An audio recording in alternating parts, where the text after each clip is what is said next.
আসসালামু আলাইকুম ওয়া রাহমাতুল্লাহি ওয়া বারাকাতুহু। আজকের এই ভিডিওতে আমি আলোচনা করব আপনাদের সাথে নিজ বাড়িতে কেউ যদি খাবার লুকিয়ে খায় এর জন্য গুনাহগার হবেন কিনা।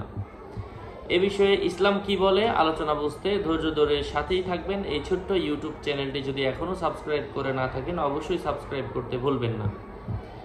নিজ বাড়িতে খাবার লুকিয়ে খাওয়া এটা আসলে মোটেও ভালো কাজ না। কারণ খাবার মানুষ কখন লুকিয়ে খায়?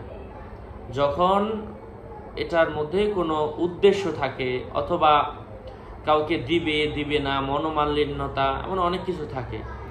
নিজ বাড়িতে যদি খাবার লুকিয়ে খায় এবং এর কারণে কারো মনে কোনো ধরনের প্রশ্ন না থাকে, কোনো প্রশ্ন জাগ্রতও হয় না, উঠেও না, এমন তো অবস্থায় সেই খাবার লুকিয়ে খেতে পারে, অসুবিধা নাই। আর নিজ বাড়িতে খাবার কেউ খেলো কিন্তু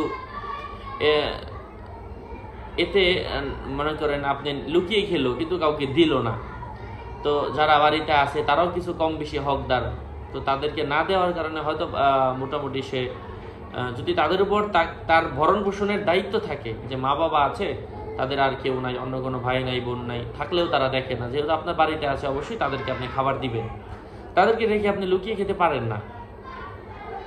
তো এমন কিছু কিছু জায়গায় বৈধ, আবার কিছু কিছু জায়গায় অবৈধ আর কি। বিষয়টা হচ্ছে এমন। যাই হোক, আশা করছি আপনারা বুঝতে পেরেছেন। আরও আপডেট পেতে আমার সাথেই থাকবেন। আমার পেজ এবং আইডি লিঙ্ক ভিডিও ডিসক্রিপশন বক্সে দেওয়া, ভেরিফাইড চ্যানেলের ডিসক্রিপশন বক্সে দেওয়া, এর বাইরে অন্য কোনো পেজ নাই, আইডি নাই। সাবধান, আমার নাম আর ছবি থাকলে ওইটা আমি না। প্রত্যেকটা ভিডিওতে আমি সাবধান করি, সতর্ক করেছি। বারবার বলার পরেও সাবধান না হলে এর ড্রাইভার আমি নিচ্ছি না। আসসালামু আলাইকুম ওয়া রাহমাতুল্লাহি ওয়া বারাকাতুহু।